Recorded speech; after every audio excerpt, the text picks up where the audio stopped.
Hey everyone, this is me Dipankar Daga and welcome to our channel Rainbow Tech. So here I was discussing computer science subject for your upcoming AHSEC or ASACB final exam 2026.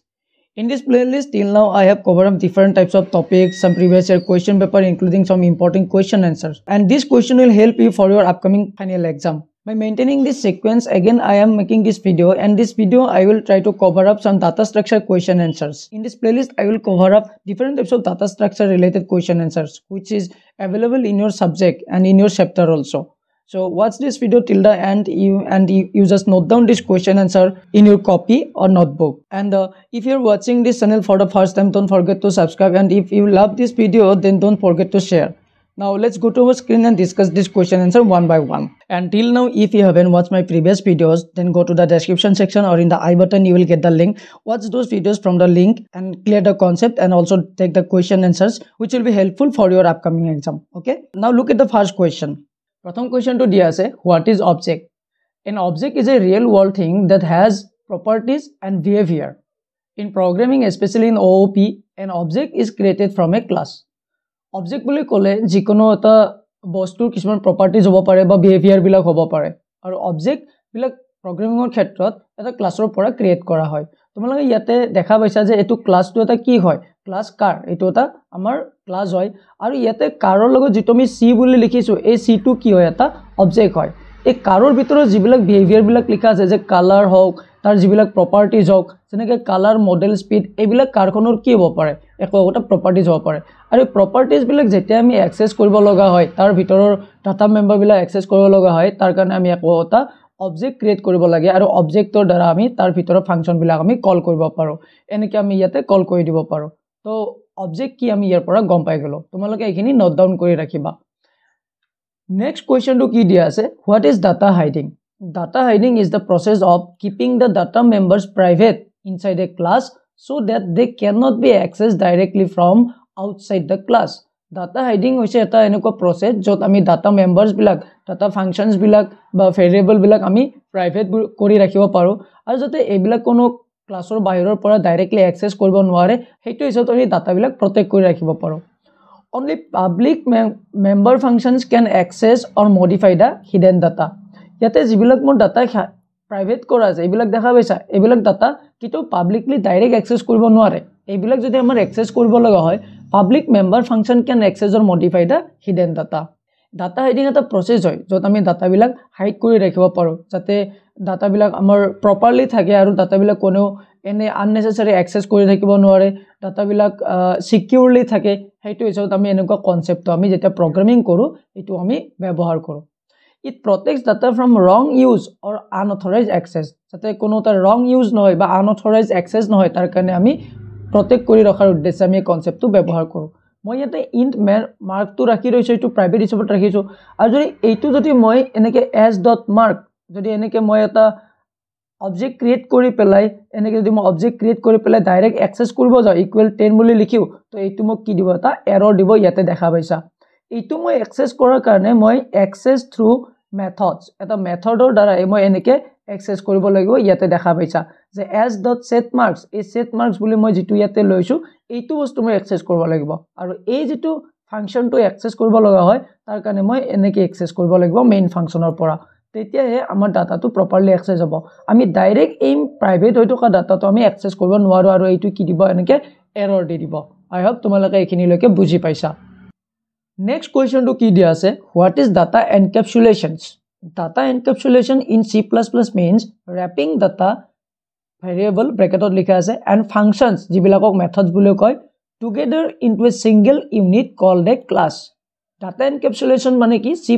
ত এই variable হওক, method হওক, গোটেইবিলাকক এটা single ইউনিটত ৰ্যাপ up কৰি থোৱা। ৰ্যাপ up মানে কি, একেলগ কৰি থৈ দিয়া। এই প্ৰসেসটোকে কয় ডাটা এনকেপচুলেশন বুলি। আৰু যেটো আমি সিঙ্গেল ইউনিটত ৰাখো, অৰ্থাৎ এটা ক্লাছৰ ভিতৰত যেটা আমি গোটেইবিলাক ৰ্যাপ আপ কৰি ৰাখো, সেইখিনিয়ে হৈছে প্ৰসেসটো এনকেপচুলেশনস।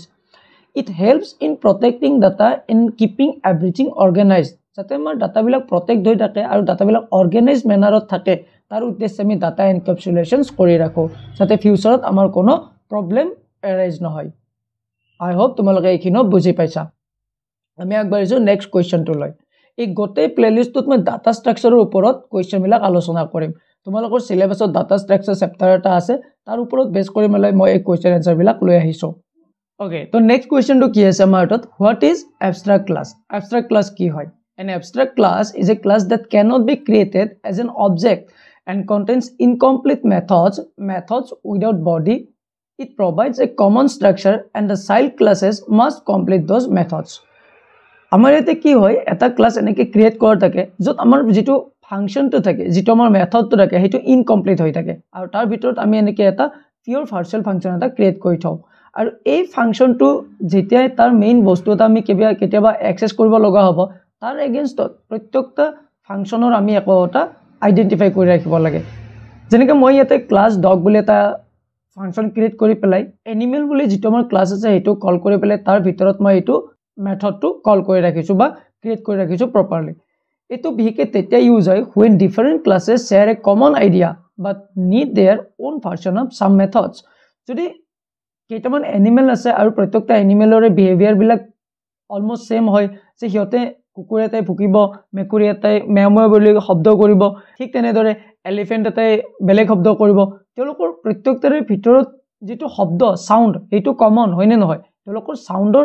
ধৰণবিলাক বেলেগ বেলেগ কিন্তু সাউন্ড যেটো হ'ব হেটো সবৰে থাকিব আৰু তেওঁলোকৰ যেতে বস্তুবিলাক আমি এক্সেস কৰিব লগা হয় বা আমি এনেকে যেতে কিবা এটা বস্তু ক্ৰিয়েট কৰিব লগা হয় তেনেকুৱা ধৰণৰ আমি এনেকে এবষ্ট্ৰাক্ট ক্লাস এটা ক্ৰিয়েট কৰি লওঁ তোমালোকে ডেফিনেশনটোৰ প্ৰতি বেছি গুৰুত্ব দিবা কাৰণ ইয়াৰ ওপৰত কোৱেশ্চনটো এনসাৰ আহি যায় নেক্সট কোৱেশ্চনটো কি দিয়া আছে যে what is concrete class concrete class কি হয়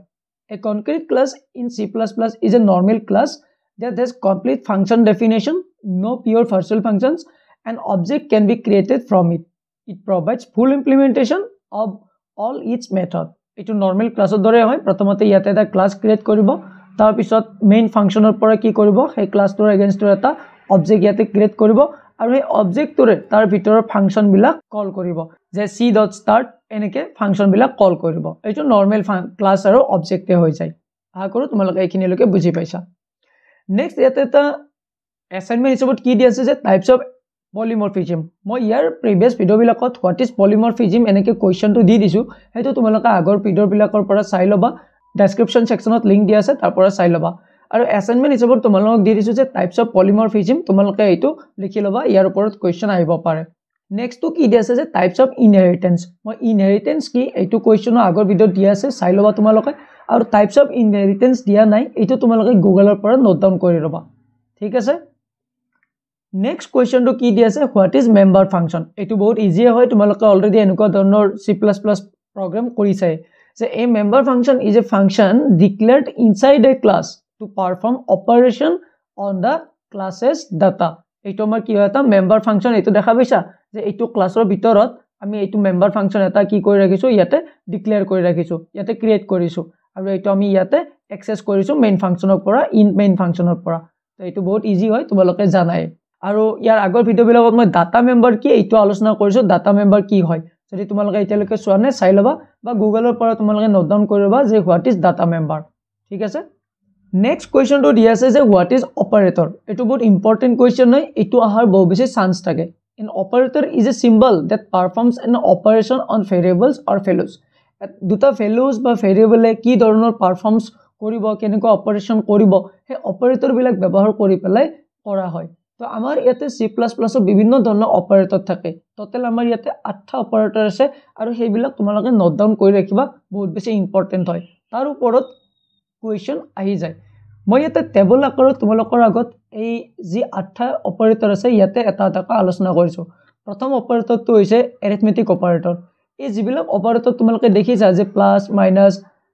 ষ্টাৰ এইবিলাক যিবিলাক দেখিছা এই গোটেইবিলাক কি হয় একটা অপাৰেটৰ হয় আৰু এইবিলাক অপাৰেটৰক কি বুলি কোৱা হয় এৰিথমেটিক অপাৰেটৰ বুলি কোৱা হয় ইয়াৰ ভিতৰত এই যেটো মডুলাস অপাৰেটৰ এইটো বহু বেছি ইম্পৰ্টেন্ট হয় তোমালোকে নোট ডাউন কৰি ৰাখিবা যে মডুলাস অপাৰেটৰৰ ওপৰত কোৱেশ্চন ডাইৰেক্টলি অহা নটিস কৰিছো মই ঠিক তেনেকৈ ৰিলেশনাল অপাৰেটৰ বা কম্পেৰিজন অপাৰেটৰ বুলি কও আমি এইটো ক ইকুৱেল টু ইয়াতে লিখাই আছে এইটো ক আমি নট ইকুৱেল টু এইটো ক greater than less than greater than or equal less than or equal এই গোটেইবিলাক অপাৰেটৰ ব্যৱহাৰ কৰি আমি প্ৰগ্ৰাম বিলাক কৰি থাকো এইবিলাক বহু বেছি ইম্পৰ্টেন্ট হয় আৰু এইবিলাকৰ সিনট্যাক্স বিলাক এনেকৈ লিখা থাকে তোমালোকে এইবিলাক নোট ডাউন কৰি ৰাখিবা তোমালোকে স্ক্ৰীনশ্বট লৈ ল'ব পাৰা বা কপিত পিছত নোট ডাউন কৰিব পাৰিবা ঠিক তেনেকৈ 3 নম্বৰটো কি দি আছে লজিকেল অপাৰেটৰ এই যিবিলাক আমাৰ আছে আমি এনেকে লিখো এইবিলাক হৈছে আমাৰ লজিকেল এন্ড বুলি কওঁ বা লজিকেল অৰ বুলি ক'লে আমি এনেকে দুডাল আমি আঁচ টানি দিওঁ আৰু এইটোক কওঁ আমি লজিকেল নট এই গোটেইবিলাক অপাৰেটৰ ব্যৱহাৰ কৰি পেলাই আমি প্ৰগ্ৰামিং বিলাক কৰি থাকো ইয়াৰ ওপৰত কোৱেশ্চন আহি যায় যে এইটো অপাৰেটৰক আমি কি বুলি কওঁ এইটো অপাৰেটৰ আমি কি বুলি কওঁ তোমালোকে যদি C++ প্ৰগ্ৰামিং বেছিকৈ কৰিছা এইবিলাকৰ ইউজ অলৰেডি কৰিছাই আৰু যদি এতিয়ালৈকে কৰা নাই আৰু যদি ফিউচাৰত তোমালোকে IT ইন্ডাষ্ট্ৰীত যোৱাৰ কাৰণে IT সাবজেক্ট কৰিবলৈ যোৱা IT ডিগ্ৰী কৰিবলৈ যোৱা তো এইবিলাকৰ ওপৰত তোমালোকে প্ৰেক্টিকেল কৰিবলৈ পাবা নেক্সট অপাৰেটৰটো কি দিয়া আছে অ্যাসাইনমেন্ট অপাৰেটৰ এটো হৈছে ইকুৱেল এটো হৈছে এড এণ্ড অ্যাসাইন এটো হৈছে সাব এণ্ড অ্যাসাইন এটো হৈছে মাল্টিপ্লিকেশন এণ্ড অ্যাসাইন এটো হৈছে ডিভিজন এণ্ড অ্যাসাইন এটো হৈছে মডুলাছ এণ্ড অ্যাসাইন এই বিভিন্ন ধৰণৰ অপাৰেটৰ আছে এইবিলাক আমি অ্যাসাইনমেন্ট অপাৰেটৰ আৰু এইবিলাকক এক্সাম্পল হিচাপত লিখা আছে যে আমি প্ৰগ্ৰামিং কৰাৰ সময়ত কেনেকৈ লিখো আমি এনেকুৱাকৈ লিখো যে a = 10 তাৰ মানে a ভেৰিয়েবলটোৰ ভ্যালুটো কি হয় 10 আৰু যদি এনেকৈ লিখো যে a + = 5 তাৰ মানে কি বুজিম a টো যেটো ভ্যালু হ'ব তাৰ লগত আমি 5 টো প্লাস কৰি পেলাই a ত আমি ষ্টৰ কৰিম তো এনেকুৱাকৈ আমাৰ অপাৰেটৰ বিলাক ব্যৱহাৰ কৰা হয় নেক্সট অপাৰেটৰ কি দি আছে increment and decrement operator double plus যদি লিখো এইটো ইনক্ৰিমেন্ট বুজায় আৰু যদি ডাবল মাইনাস লিখো তো এইটো আমাৰ ডিক্ৰিমেন্ট বুজায় তো এনেকুৱা অপাৰেটৰ বিলাক আমাৰ প্ৰগ্ৰামিংত ব্যৱহাৰ কৰা হয় আৰু ইয়াতে আমাৰ যেতিয়া কিবা এটা বস্তু ইনক্ৰিজ বা ডিক্ৰিজ হয় সেইটো সদায় 1 এৰে হয় যদি কিবা ইনক্ৰিমেন্ট হ'ব তো 1 1 কৈ ইনক্ৰিমেন্ট হ'ব আৰু যদি কিবা ডিক্ৰিজ হ'ব সেইটো সদায় 1 1 কৈ ডিক্ৰিজ হ'ব আই হোপ তোমালোকে এইখিনিও বুজি পাইছা নেক্সট অপাৰেটৰটো আছে বিট ওয়াইজ অপাৰেটৰ এই বিট ওয়াইজ অপাৰেটৰৰ ওপৰত বহুত কোৱেশ্চন আহি থকা মই লক্ষ্য কৰিছো তোমালোকে এইটো নোট ডাউন কৰি ৰাখিবা এইটো বুজায় আমাৰ বিট ওয়াইজ এন্ড এইটো বুজাব বিট ওয়াইজ অৰ এইটো বুজাব এক্সৰ নট লেফট শিফট আৰু ৰাইট শিফট এই গোটেইবিলাক অপাৰেটৰ আমাৰ প্ৰগ্ৰামিংত ব্যৱহাৰ কৰা হয় তোমালোকে টেবুল বিলাক নোট ডাউন কৰি ৰাখিবা যেতিয়া প্ৰগ্ৰামিং কৰিবা তেতিয়া এইবিলাকৰ ইউজ বিলাক গম পাবা এতিয়া তোমালোকে জাস্ট থিওৰিটিক্যালি এইবিলাক মনত ৰাখি যাবা নেক্সট এটা হৈছে conditional operator short form of if else আমি কেতিয়াবা কিছুমান এনেকুৱা কন্ডিশন একোটা ব্যৱহাৰ কৰি আমি প্ৰগ্ৰামিং বিলাক কৰি থাকো সিনট্যাক্স তোমাৰ এনেকুৱা কৈ দিয়া যায় যে এটা কন্ডিশন দিও তাৰ পিছত আমি কোৱেশ্চন মাৰ্ক দি পেলাই ভ্যালু 1 কম্পেয়াৰ টু ভ্যালু 2 দিও তো ইয়াতে আমি এনেকুৱা কৈ সিনট্যাক্সটো লিখো যে a greater than b তাৰ পিছত আমি কোৱেশ্চন মাৰ্ক দি পেলাই a is to b ইয়াতে ভ্যালু দুটা আমি দি দিও আৰু ইয়াৰ ভিতৰত যেটো ডাঙৰ হ'ব হেতু ইয়াতে আনসাৰ হিচাপত আহি যায় হেতু প্ৰগ্ৰামিং তো আমাৰ ইয়াতে এক্সিকিউট হৈ যায় নেক্সট টু কি দি আছে যে স্পেশাল অপাৰেটৰ বুলি ক'লে কি হয় কিছুমান সাইজ অফ বুলি আমি এবিলা অপাৰেটৰ লিখো এইটো বুজাব আমাৰ এড্ৰেছ অপাৰেটৰ সি প্ৰগ্ৰামিংত বহুত বেছি ইউজ হয় এইটো আমাৰ পইন্টাৰ বুজায় এইটো আমাক স্কোপ ৰিজলিউশন বুজায় আৰু এইটো আমাৰ মেম্বাৰ এক্সেস অপাৰেটৰ বুলি বুজায় যেটা আমি মেম্বাৰ ফাংচন মেম্বাৰ ডিফাইন কৰো তেতিয়া আমাৰ এবিলা অপাৰেটৰ ব্যৱহাৰ কৰা হয় আৰু এইটো আমাৰ বহুত বেছি ইম্পৰ্টেন্ট এইটো আমাৰ পইন্টাৰ যেটা আমি ডিফাইন কৰো পইন্টাৰৰ ওপৰত এইটো ইউজ কৰা হয় আৰু এন্ড টু আমাৰ এড্ৰেছ অপাৰেটৰ বুজায় যেটা আমি কিবাটা ভেৰিয়েবলৰ এড্ৰেছ আমি চাব লগা হয় তেতিয়া আমাৰ এই এন্ড পাৰচেন্টটো ব্যৱহাৰ কৰি পেলাই আমি কৰি থাকো এবিলাক বহুত বেছি ইম্পৰ্টেন্ট তোমালোকে নোট ডাউন কৰি ৰাখিবা ইয়াৰ ওপৰত কোৱেশ্চন অহা দেখা যায় নেক্সট ইয়াতে এটা কোৱেশ্চন দি আছে এটো যে difference between pass by value and pass by reference এটো বহুত বেছি ইম্পৰ্টেন্ট হয় এটো তোমালোকে এই টেবুলখনৰ পৰা লিখি লবা আমি কেতিয়াবা আমি ভ্যালুৰে আমি কেতিয়াবা ফাংচন বিলাক আমি এক্সিকিউট কৰো বা আমি ভ্যালুৰ এগেইনষ্টত আমি ৰেফাৰেন্স বিলাক দি পেলাই আমি এক্সিকিউট কৰো মই এটা টেবুলখন এটা কৈ মাতিবলৈ নাযাও বহু বেছি দীঘল হৈ যাব ভিডিওটো তোমালোকে ইয়াৰ পৰা ডিফাৰেন্সটো তোমালোকে ৰিড কৰিলে বুজি পাই যাবা ইয়াতে পাস ভ্যালু হিচাপত কি দিয়া আছে a copy of the actual value is passed to the function আমি যেতে কিবা এটা ফাংচন লিখো ইয়াতে কিবা এটা ফাংচন লিখিলো ইয়াৰ ভিতৰত আমি দুটা ভ্যালু এনেকে পাস কৰি দিও না নাই তো এইটো আমি এক্সুৱেল ভ্যালুটো যেতে দি দিও আমি ডাইৰেক্ট ভ্যালুটো দি দিছো ইয়াতে এই ফাংচনটোৰ ভিতৰত ভ্যালুটো ডাইৰেক্ট দি দিছো তো এইটো আমাৰ পাস বাই ভ্যালু আৰু পাস বাই ৰেফাৰেন্স মানে কি the original variable itself is passed using reference আমি ৰেফাৰেন্স দি পেলাই দিও আমি ডাইৰেক্ট ভ্যালুটো আমি পাস কৰি নি দিও এই 10 টোৰ যেটো ৰেফাৰেন্স যত থাকিব তাৰ আমি ৰেফাৰেন্সটো দি দিও তো তেনেকুৱাকৈ আমাৰ এইবিলাক কৰি থকা হয় এই গোটেইবিলাক আমাৰ প্ৰ্যাকটিক্যাল পাৰ্ট হয় প্ৰগ্ৰামিং যেতিয়া কৰি থাকো এইবিলাক ব্যৱহাৰ কৰা হয় তোমালোকে এই গোটেইবিলাক নোট ডাউন কৰি ৰাখিবা আৰু প্ৰগ্ৰামিং যেতিয়া কৰিবা এইবিলাকৰ ইউজেছটো গম পাবা এক্সাম পইণ্ট অফ ভিউৰ ফালৰ পৰা থিওৰি হিচাপত বহুত বেছি ইম্পৰ্টেন্ট হয় নেক্সট ইয়াতে এটা দিয়া আছে অ্যাসাইনমেন্ট হিচাপত মই দি থৈ দিছো এটো যে types of constructor what is constructor ইয়াৰ ওপৰত অলৰেডি প্ৰিভিয়াস কোৱেশ্চন প্ৰিভিয়াছ ভিডিঅ'ত মই দিয়া আছে তাৰ পৰা তোমালোকে চাই ল'বা আৰু ইয়াতে এছাইনমেণ্ট হিচাপত দিছোঁ যে টাইপছ অফ কনষ্ট্ৰাক্টৰ এইটো তোমালোকে গুগলৰ পৰা নোট ডাউন কৰি ৰাখিবা এই টাইপছ অফ কনষ্ট্ৰাক্টৰৰ ওপৰতো কুৱেশ্যন আহি যায় তোমালোকে এইটো নোট ডাউন কৰি ৰাখিবা নেক্সট কুৱেশ্যনটো কি দিয়া আছে যে হোৱাট ইজ ডেষ্ট্ৰাক্টৰ ডেষ্ট্ৰাক্টৰ মানে কি a destructor in C++ is a special member function that is automatically called when an object is destroyed. It is used to free resources such as memory or files. Destructor এটা কি special member function বুলি ধৰি লব পাৰা যেতে আমাৰ object create কৰি যেতে আমি কিবা ক্লাস বা ফাংচন এটা আমি অ্যাক্সেস কৰো আৰু যেতে আমাৰ অবজেক্টটো ডেস্ট্ৰয় হৈ যায় সাপোজ মই এটো ইয়াতে ডেমো বুলি এটো ক্লাস লৈছো আৰু ইয়াতে ডেমো বুলি মই ইয়াতে কল কৰি পেলে এটো অবজেক্ট ক্ৰিয়েট কৰি পেলে এটো মই কল কৰিছো যেতে মই এটো ক্ৰিয়েট কৰিছো বা কল কৰিছো তেতে ইয়াৰ ভিতৰত যেটো এই ডেষ্ট্ৰাক্টৰ এটো অটোমেটিকলি কল হৈ যাব এটো তোমালোকে দেখা পাইছা এটো মই ডেষ্ট্ৰাক্টৰ এটা কল কৰা হৈছে ডিফাইন কৰা হৈছে আৰু যেতেই মই এই ক্লাসটো যেতে মই ইয়াতে অবজেক্টৰ দ্বাৰা অ্যাক্সেস বা ক্ৰিয়েট কৰিছো তেতে মোৰ ইয়াৰ ভিতৰত যিবিলাক মেমৰি এলোকেট হ'ব বা কিবা ৰিসোৰ্সেস ষ্টৰ হ'ব এই গটেবিলাক ডেস্ট্ৰয় হৈ যাব নেক্সট কি দিয়া আছে যে হোৱাট ইজ বেস ক্লাস এটো বহুত বেছি ইজি হয় তোমালোকে অলৰেডি প্ৰগ্ৰামিংত কৰিছাই a base class is the class whose features data and functions are inherited by another class মোৰ ইয়াতে এটা ক্লাস আছে আৰু ইয়াতে এটা ক্লাস আছে যে এইটো ক্লাসে এইটো ক্লাসৰ পৰা আমাৰ ডাটা বিলাক অ্যাক্সেস কৰি আছে এইটো ক্লাসে এইটো ক্লাসৰ পৰা এইটো অ্যাক্সেস কৰিছে অৰ্থাৎ এইটো আমাৰ কি হ'ব এইটো এটা বেস ক্লাস হ'ব it is also called the parent class এইটো আমাৰ কি বুলি ক'ব parent class বুলি ক'ব বা আমি সুপাৰ ক্লাস বুলি কওঁ বা এইটো এটা আমাৰ ক্লাস হল এইটোৰ পৰা এইটো অ্যাক্সেস কৰি আছো আমি এইটো আমাৰ parent class আৰু ইয়াৰ পৰা আমি অ্যাক্সেস কৰি আছো ক্লাস এনিমেল বুলি এইটো লিখি লৈছে এইটো আমাৰ এটা বেস ক্লাস বুজাব ঠিক আছে যেটা আমাৰ প্ৰথম যেটো হ'ব এইটো parent class বুলি কওঁ বা আমি base class বুলি কওঁ next to কি দিছে যে what is derived class a derived class is the class that inherits the properties and functions of the base class it is also called a child class or subclass ইয়াতে আমাৰ parent class টো থাকিল আৰু ইয়াতে আমাৰ এটা বেলেগ class থাকিল মোৰ এই ক্লাসটোৰ পৰা এইটো ক্লাসৰ পৰা আমাৰ ডাটা বিলাক অ্যাক্সেস কৰিছো তো এইটো হ'ব আমাৰ বেস ক্লাস আৰু এইটো ক্লাসক আমাৰ কি বুলি ক'ব derived class বা সাব ক্লাস বুলি ক'ব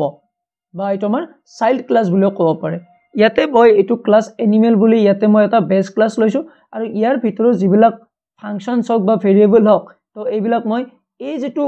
ক্লাস ডগ এইটো কি হয় মোৰ derived class হয় আৰু ইয়াৰ পৰা এইটো ক্লাসৰ পৰা মই ইয়াৰ ভিতৰৰ বস্তুবিলাক অ্যাক্সেস কৰি আছো তাৰমানে কি হৈছে এইটো হৈছে মোৰ এটা সাব ক্লাস বা চাইল্ড ক্লাস আৰু এইটো হৈছে মোৰ এটা parent class বা base class I hope তোমালোকে এইখিনি বুজি পাইছা তো এই